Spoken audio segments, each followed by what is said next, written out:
Не за горами купальный сезон. Как к нему готовятся и какие экологические мероприятия проводят в Усть-Майском районе, в материале наших корреспондентов.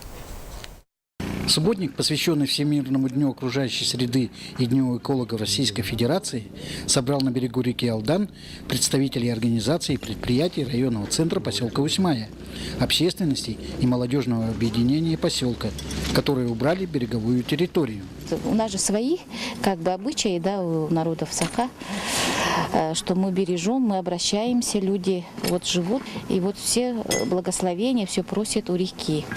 И люди, которые каким-то образом все равно с этой рекой связаны, просто призывая к их совести, чтобы они принимали участие в таких мероприятиях.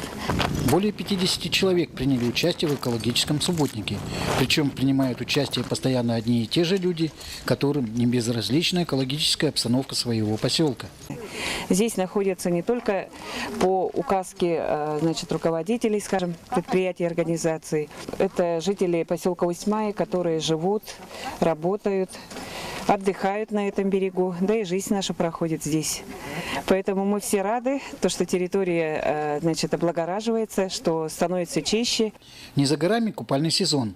Целые семьи обоснуются в июне и в июле для отдыха на берегу реки Алдан.